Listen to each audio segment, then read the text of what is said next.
നമസ്കാരം. ആലപ്പുഴയുടെ നട്ടെല്ലാണ് കയർ തൊഴിലാളികൾ. നിർണായകമായ വോട്ട് ബാങ്കും. ഈ തെരഞ്ഞെടുപ്പ് കാലത്ത് കയർ തൊഴിലാളികൾക്ക് എന്താണ് പറയാനുള്ളത് എന്ന് കേൾക്കാം. വോട്ട് വഴിയിൽ ഇപ്പോൾ എത്തി നിൽക്കുന്നത് കഞ്ഞിക്കുഴിയിലെ ചെറുവാരണത്തുള്ള ഒരു കയർ തൊഴിലാളി സൊസൈറ്റിയിലാണ്. ഇവിടെ കുറേ ചേച്ചിമാർ അവരുടെ ജോലികൾ ചെയ്തുകൊണ്ടിരിക്കുകയാണ്. നമുക്ക് ചോദിക്കാം. ചേച്ചി, തെരഞ്ഞെടുപ്പൊക്കെ അടുത്തല്ലോ, എന്താ? നല്ലൊരു പ്രതീക്ഷയിലാണ് ഞങ്ങൾ നിൽക്കുന്നത്. ഞങ്ങളുടെ തൊഴിൽ നല്ല രീതിയിൽ നടന്നുകൊണ്ട് പോകുന്നു. ഞങ്ങളുടെ കമ്പനിയാണ് ഉയർത്തിത്തന്നു വരണം എന്നുള്ളൊരു ഇതാണുള്ളത്. അപേക്ഷയുണ്ട്. അതായത് ഈ തെരഞ്ഞെടുപ്പ് കാലത്ത് കയർ തൊഴിലാളികൾക്ക് കൂടുതൽ ആനുകൂല്യങ്ങൾ ലഭിക്കത്തക്ക രീതിയിലുള്ള ഒരു വിജയം ഉണ്ടാവണമെന്നാണ് നിങ്ങൾ വിചാരിക്കുന്നത്. ചേച്ചി, എന്താണ് ഈ കയർ തൊഴിലാളി മേഖല നേരിടുന്ന ഒരു പ്രശ്നം? എന്താണ്? എല്ലാവർക്കും നല്ലപോലെ പണി കിട്ടണം, അതിനനുസരിച്ചുള്ള വേതനം കിട്ടണം, തുടർന്ന് എല്ലാ ദിവസങ്ങളിലും അത് ഉണ്ടായിരിക്കണം എന്നുള്ളതാണ്. ഈ ഇലക്ഷനിൽ ആര് അധികാരത്തിൽ വരണം എന്നാണ് നിങ്ങൾ വിചാരിക്കുന്നത്?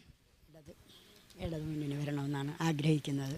അവർ വന്നാൽ മാത്രമേ ഞങ്ങൾക്ക് കയർ തൊഴിലാളികൾക്ക് പ്രയോജനമുള്ളൂ. വേറെ ആര് കയറിയാലും ഞങ്ങൾക്ക് പ്രയോജനമില്ല. അതുകൊണ്ട് അവർ വരണമെന്നാണ് ഞങ്ങൾക്ക് ആഗ്രഹം. ഈ തൊഴിലാളികൾക്ക് എല്ലാവർക്കും ഇവിടെയുള്ള. ഓക്കെ. ഈ ഇടതുപക്ഷം വിജയിക്കും, പക്ഷേ പ്രധാനമന്ത്രി ആരാകണമെന്നാണ് ആഗ്രഹം? മോദിയാണോ രാഹുൽ ഗാന്ധിയാണോ? രാഹുൽ ഗാന്ധി.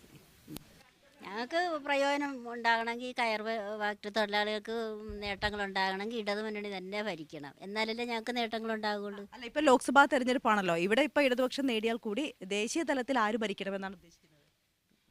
രാഹുൽ ഗാന്ധി. കയർ തൊഴിലാളി മേഖല ഇപ്പോൾ ഒരുപാട് പ്രശ്നങ്ങളൊക്കെ അഭിമുഖീകരിക്കുന്നുണ്ടല്ലോ. ഇപ്പോൾ ഈ തെരഞ്ഞെടുപ്പ് കാലത്താണ് നിങ്ങൾക്ക് കൂടുതൽ വാഗ്ദാനങ്ങളൊക്കെ ലഭിക്കുക രാഷ്ട്രീയക്കാരിൽ നിന്ന്.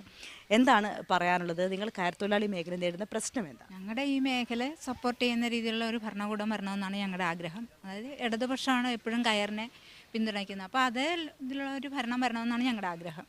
ഇവിടെ ആര് ജയിക്കണം? ഇവിടെ ആരിഫ് ജയിപ്പിക്കും. ഓക്കെ. എന്തായാലും അപ്പുറത്തും കുറേ ചേച്ചിമാർ ജോലി ചെയ്യുന്നുണ്ട്. ചേച്ചി, ജോലി നടന്നോട്ടെ, ഞാൻ ഇതുവഴി പോയിക്കോളാം. ആര് പ്രധാനമന്ത്രി ആകണം ഇന്ത്യയുടെ? പ്രധാനമന്ത്രി ആരാണ്? മോദി ഏതായാലും വേണ്ട എന്ന് തീരുമാനിച്ച്. പിന്നെ ഞങ്ങളുടെ സർക്കാർ വരണമെന്നാണ് ഞങ്ങളുടെ ആഗ്രഹം എപ്പോഴും.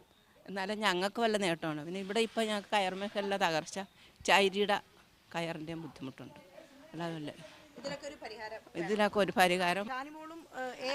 അല്ലല്ല, ആരിഫ് ജയിക്കണമെന്നാണ് ഞങ്ങളുടെ ആഗ്രഹം. എന്നാലേ ഞങ്ങൾക്ക് നേട്ടം ഉണ്ടാവുള്ളൂ. വേറുള്ളവരൊക്കെ ജയിച്ചാൽ ഞങ്ങൾക്കൊരു പ്രയോജനമില്ല.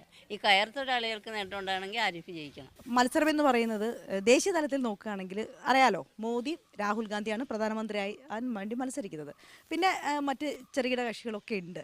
അപ്പം ചേച്ചിയുടെ ഒരു ആഗ്രഹപ്രകാരം ആര് ഇനി പ്രധാനമന്ത്രിയായി കാണും? ഒരിക്കലും മോഡി വരണമെന്ന് ആഗ്രഹിക്കില്ല ഞങ്ങൾ. ഇപ്പോൾ ഏതായാലും ഇടതുപക്ഷ ചായ്വാണെങ്കിലും അവരുടേതാകുന്ന രീതിയിൽ ഇടതുപക്ഷത്തിന് കൂടുതൽ സീറ്റ് കിട്ടിയാൽ ഞങ്ങൾക്ക് അനുകൂലമായിട്ടുള്ള ഇതുണ്ടാകും. ചേച്ചി, ഈ നോട്ട് നിരോധനം ഉൾപ്പെടെയുള്ള കാര്യങ്ങളില്ലേ, അതിപ്പോൾ നിങ്ങളെയൊക്കെ എങ്ങനെ ബാധിച്ചു എന്ന് വിചാരിച്ചു? ഞങ്ങൾക്ക് ശരിക്കും അതൊരു ഇവിടെ ഒരു ബാധിക്കലായിരുന്നു. നോട്ടുള്ള ആളുകളും ഉണ്ട്, ഇല്ലാത്ത ആളുകളും ഉണ്ട്. പാവം കിട്ടുന്നവർക്കൊക്കെ ഇഷ്ടംപോലെ കാശുള്ള ആളുകളൊക്കെ പറഞ്ഞാൽ ഭയങ്കര വോട്ടായിരുന്നു. ഈ 500 നോട്ടും കൊണ്ട് എവിടെ ബാങ്കിൽ ചെല്ലുമ്പോൾ അവിടെ വേണ്ട, ഇവിടെ വേണ്ട, അങ്ങനെയുള്ള കുറേ കഷ്ടപ്പാടുകൾ ഞങ്ങൾ അനുഭവിച്ചു. അതാണ് നോട്ടിൻ്റെ പ്രശ്നം.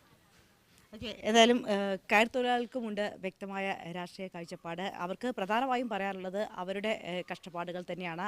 ആര് ജയിച്ചു കയറിയാലും തങ്ങൾക്കൊരു ആനുകൂല്യം ലഭിക്കണമെന്നുള്ളൊരു ചിന്താഗതി തന്നെയാണ് ഇവിടെയുള്ള കയർ തൊഴിലാളികളായ ചേച്ചിമാർ നമ്മോട് പങ്കുവച്ചത്. എന്തായാലും വോട്ട് വഴിയിൽ മറ്റൊരു സ്ഥലം തേടി ഇനി യാത്ര തുടരുകയാണ് ഇവിടെ നിന്ന്.